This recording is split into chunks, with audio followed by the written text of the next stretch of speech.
I'm Bill Pearis, an editor at BrooklynVegan.com, and you're listening to The Brooklyn Vegan Show, which features conversations with some of our favorite artists. Today we're talking with Guy Garvey, who has led Manchester band Elbow since the mid-90s.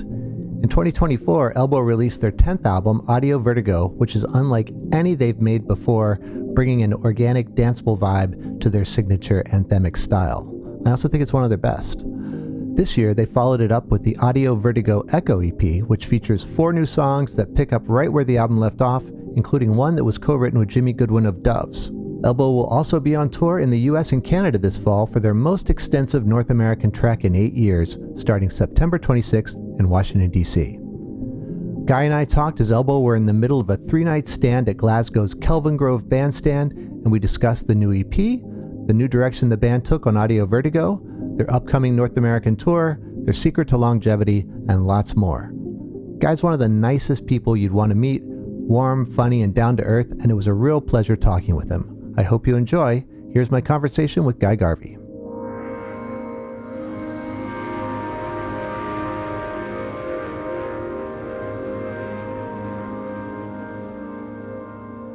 Guy Garvey, thanks so much for joining us today.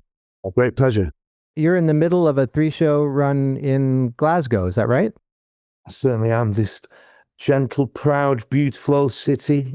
One of the first gridded cities on Earth, which is why it looks like old New York. And they're currently filming Spider-Man here. Oh, wow. Because of the look of the place, yeah. You had your first show last night. How did that go? I was just talking about it with the band as we were on our way across town after sound check. By the end of a show, at any show, everybody in the audience is doing their thing, you know? Mm-hmm. There's a certain amount of abandon. Our last song is always One Day Like This. And everybody lets loose. And I try to focus on the sternest looking member of the audience and make it my mission to crack them by the end of the show, and I've never failed.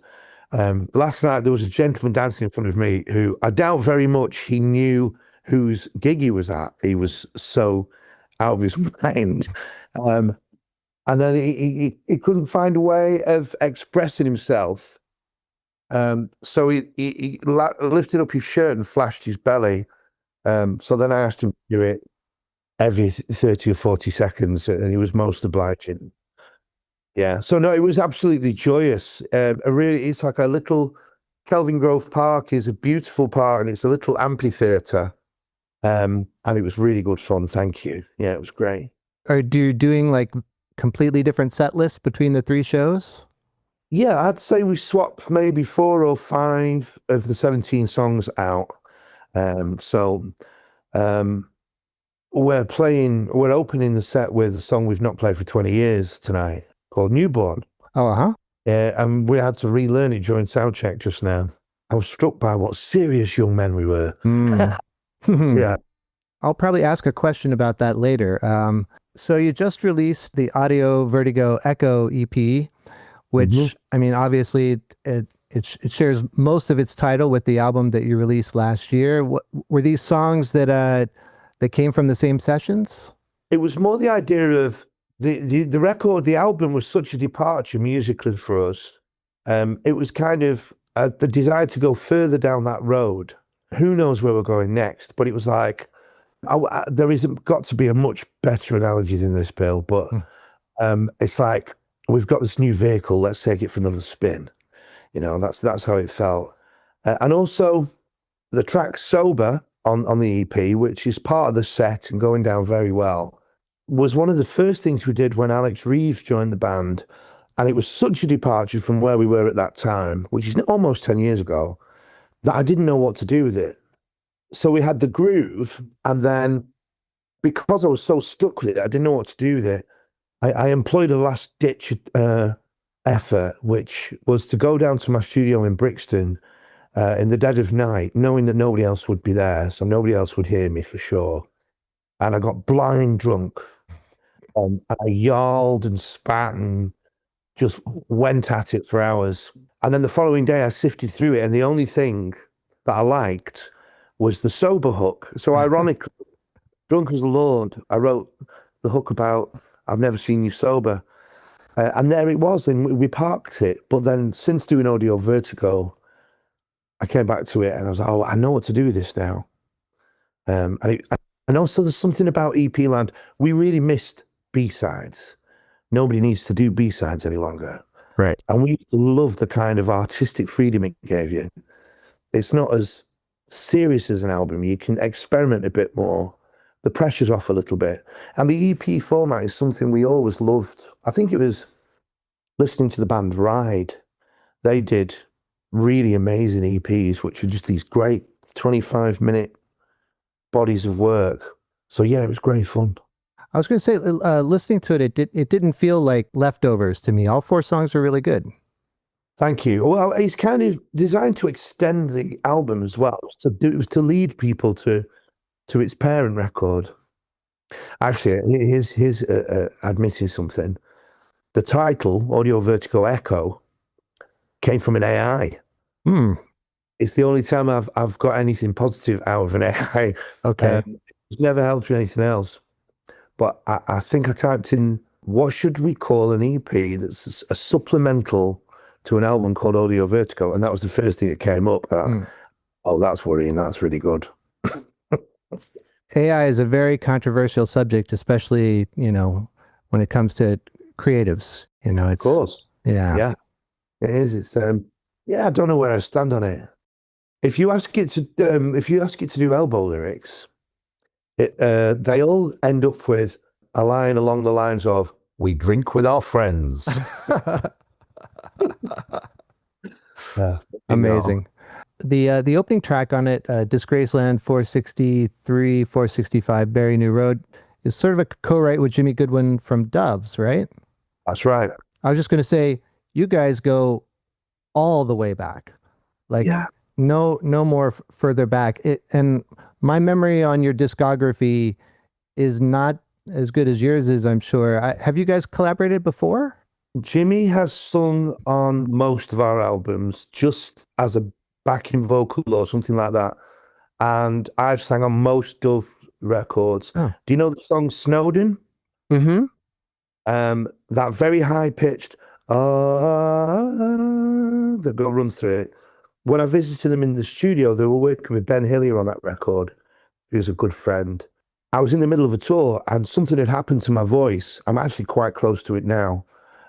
Through singing for 2 hours and then partying, it was kind of cracked. And when I tried to sing, it's like I could suddenly get an octave above what I could normally sing, a voice not working properly. So that very high-pitched vocal on that chorus is me. And then when Jimmy wrote his solo album, his first solo album, I co-wrote a song with him called Panic Tree, which is about inherited addiction, actually. Yeah, so it was like but I love the man very, very deeply. He's my brother, really. I have to say, honestly, I think both you and Doves have put out like one of the best records of your respective careers with Audio Vertigo and Constellations for the Lonely. Both fantastic. Wow, thank you very much. And their record is amazing. Yeah.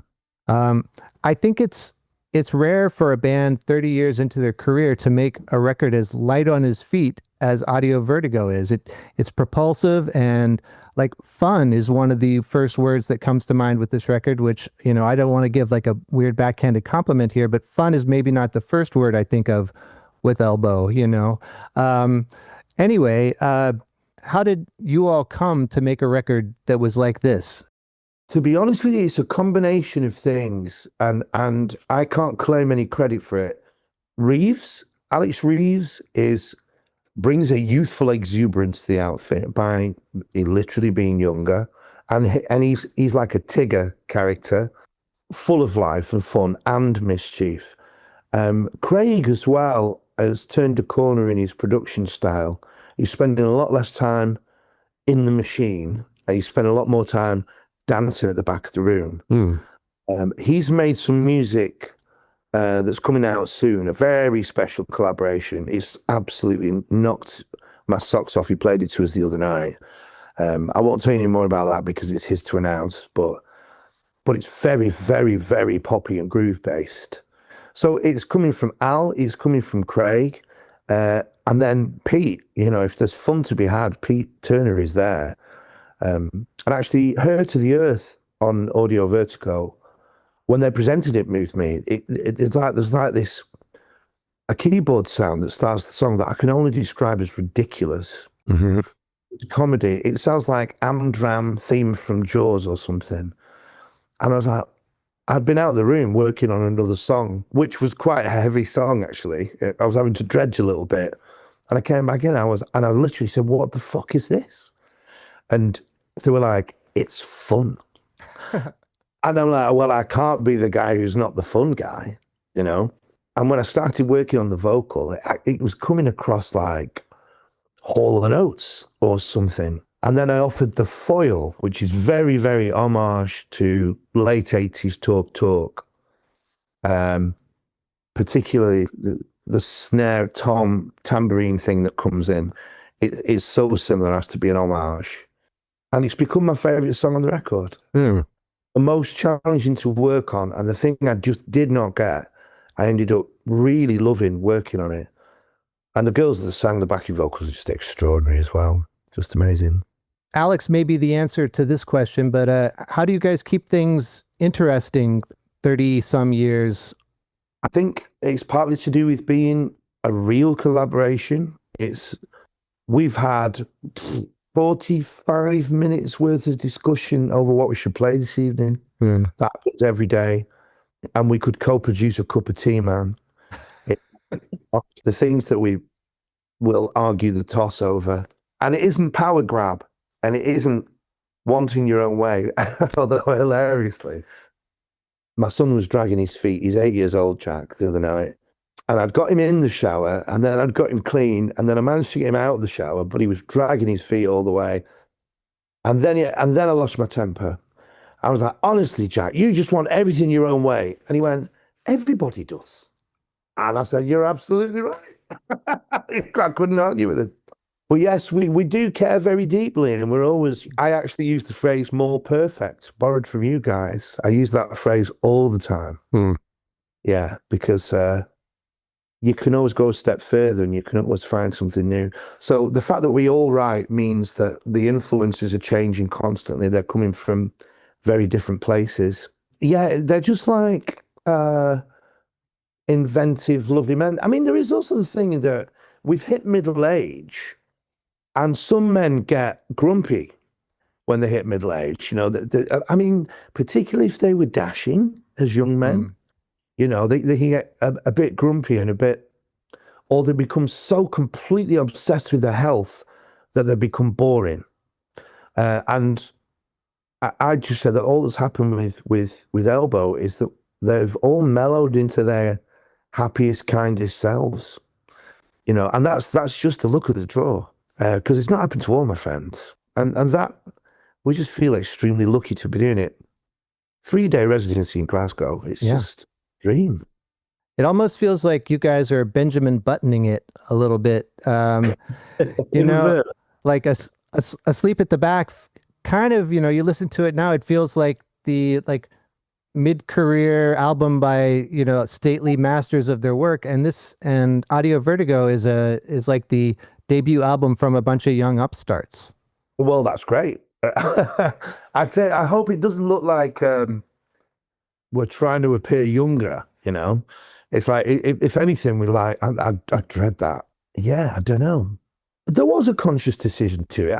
I said I can't take any credit for it, but thinking about it, we tried to write how we were feeling about the world initially, because it's a darker and scarier place than it has been in our lifetime. Mm. And we tried to go there. And I remember saying to the lads, I think we should offer escape rather than reflection. And that was one of the things going into the record that will have prompted the fun side of things. Let's remind people how great things can be when we get together and strive for a common purpose, even if that common purpose is just to have fun. You know, that was a conscious decision, I suppose, yeah. I don't think, you know, what you were saying, hoping it doesn't feel like, you know, you're trying to make a record to the kids or whatever. You know, it still sounds like an Elbow record. It never struck me as like going out in the the middle-aged thing of like going out and buying a Porsche all of a sudden, you know, or Yeah. Okay. Thanks. I'm glad about that. yeah. Yeah. You guys have been nominated for a Mercury Prize 3 times, and you've won it once. Would And I remember like you saying that when you won for a Seldom Seen Kid, it made a significant difference in your careers in like every way. Yeah. I can't quite figure out the eligibility windows. Were you last year or this year? Last year. Oh, okay.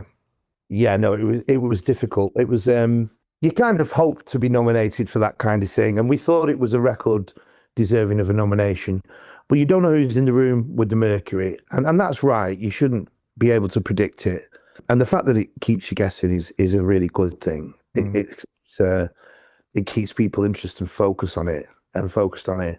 Winning that award was huge for us, and there is a certain attitude within the group where that's concerned that we had our time, and it was really good to do that. And yeah, of course, you've got to focus on stuff that's coming straight from the bedroom. I think I have to say it's the best gig you'll ever go to. I always go to the Mercuries, and because everyone's amongst the peers, they give their very best performance, and the technical side of it is amazing. The year that Little Sims won was just extraordinary. It was an amazing concert with you know, Wet Leg were nominated as well.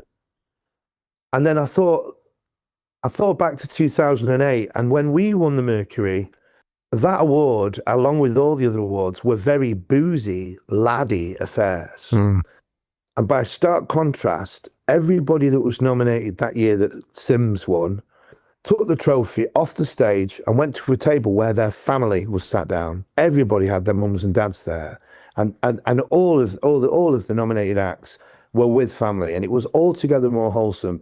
And then Sims herself, when she got to the podium, had learned the name of all the other nominees, and it was so respectful. And then she threw a party, and everybody went to it, which was brilliant. And I got smashed with Sam Fuller, which was great. But the fact that the community is now so much less competitive, it's so much more wholesome. And also as well, the nominees now are so much more representative of British society. It's never been better, that prize. It's never been more important. That's good to hear. Also, like, you know, in 2008, I sort of feel like the media loved to sort of pit you guys against, not you particularly, but musicians against other musicians, and try to get, you know, some sort of headline bait, you know, type thing. And that's not really the way things work now either. No, and that's great, you know. I've been involved with quite a few different things that have meant me contacting musicians, old and new, stuff to have policy changed in government and things like that. Stuff surrounding the economics of streaming, trying to get that fixed. So it means that I've spoken to everyone from Kate Bush to Sting to Stormzy and Sims. Do you know what I mean? I kind of, and I love the way it's gone, and I love the way it's going. Yeah, we just got to get it to pay again. Let's talk your North American tour that's coming up. You played a few West Coast shows in 2020, right? Very early, like right before lockdown. But really, this is going to be your first major North American tour since 2017, right? Yeah, that's right. And really, in a lot of ways, it's going to be the first chance for audiences here to hear at least 3 albums, right? Yeah, that's right. That's right. Yeah. So we've tried to represent them as well as we can. It's so important for us to get out there, and there isn't a fiscal reason for doing it. There isn't a financial incentive. We're the same size in America as we were in 2001. We're playing the same clubs. It's more like visiting family. You know, it's people now that we've known for 25 years. I'm super excited. Also, there is a slight pressure to being on a tour bus solidly for 3.5 weeks. The schedule is incredibly punishing. There's 6 shows in a row because we were like, if we're out there, we've got to make use of the time. We've got to do as many shows as we possibly can. And then we won't see each other for a few months while we all go and do different projects. But what I guarantee will happen is we'll hit it hard booze-wise in the first few days, and then take to our beds when we're not on stage for a bit, and then we'll start writing songs. That's almost certainly what will happen. And also checking in with these cities and these venues and basically seeing how everybody is. It does feel like that, you know. We're coming out to see our fans and check in with them all. I haven't seen you play since Webster Hall, which I think was 2014. So Yeah. it's been a while, but I saw a lot of shows before that, including like the tour with Doves. Wow. Yeah. So was that with the Rapture on the bill? Yes. Yep. And that was the Hammerstein Ballroom. That's correct. Because I toyed with the idea of going, stop, Hammerstein. But I didn't do that. One thing I remember from that show, besides like the performances, was at the merch booth, Elbow had like a baby onesie for sale. That's right, a newborn onesie. Yeah. Yeah, that's right. Yeah. I'm playing again tonight. Yeah. I give a big shout out to our dear friends, Dennis and Lois, who have already been in touch, and they're really quite elderly now and don't get out anymore. So they called Pete to say, we're really sorry we can't come to the gig, but can we shower them with love via you? And of course, Dennis and Lois, famous New York super fans who featured in your video for New York Morning. Am I correct with that? That's right. Those guys have become New York for us, and so many other Manchester bands. We met the Three Doves. Here's the remarkable thing. Lois, when she met Jimmy, when Doves first toured, she said, I've met you before. Where have I met you? Do you know this story? I do. Yeah, and they figured it out, and she'd met him when he was 11. And they were doing merchandise for the Ramones. And she met him in Manchester, and she gave him a T-shirt, and she remembered him from being 11. And they famously, of course, guaranteed Shaun Ryder's passport so that he could get into America to do a show. And the Happy Mondays released a song called Dennis and Lois. Right.